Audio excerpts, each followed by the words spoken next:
تو جب اللہ، رسول اور علی کا ماننے والا اس وسیع پیمانے پر مانتا ہو تو خود چھوٹا کیسے رہے گا؟ اس کا دل و دماغ بھی بڑا ہوگا، اس کی سوچ بھی وسیع ہوگی، وہ دوسروں کو گلے لگائے گا، دوسروں کو قریب بلائے گا۔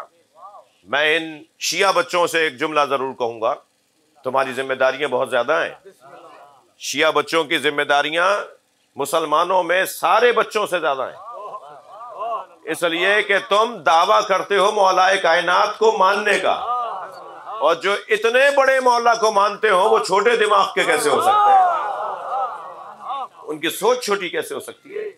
اگر میرے علاقے کے اندر، ہماری آبادی کے اندر کوئی غیر شیعہ رہتا ہے اور گھٹا گھٹا رہتا ہے اور کھچا کھچا رہتا ہے اور ہم سے ذرا روٹھا روٹھا رہتا ہے اور ہم سے ذرا ناراض رہتا ہے، ہمیں دیکھ کے منہ موڑ لیتا ہے، تو وہ کسی غلط فہمی کا شکار ہے، تم اس کے قریب چلے جاؤ۔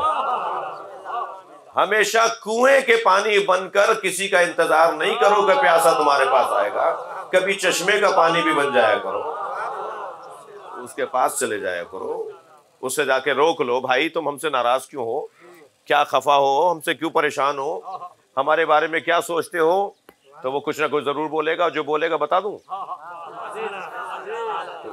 وہ جو بولے گا وہ ایک بات یہ بولے گا کہ تم صحابہ کو برا کہتے ہو، تو پھر اسے سمجھائیے گا کہ صحابہ کی تعریف کر لیتے ہیں۔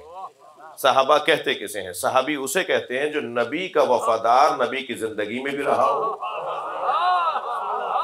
اور نبی کی رحلت کے بعد بھی رہا ہو، جنہوں نے نبی کے گھر والوں کو نبی کے بعد تنہا نہ چھوڑا ہو۔ تو اگر اس تعریف پر تم اور ہم متفق ہیں تو پھر آ کر سوچ لیتے ہیں کہ کون صحابی ہے، اور اگر نبی کا کوئی وفادار ہو اور نبی کے بچوں کا کوئی وفادار ہو، وہ ہمارے سر کا تاج ہے، اس کے پیروں کی خاک ہماری آنکھوں کا سرما ہے۔ صلوات پڑھ لیں محمد و آل محمد۔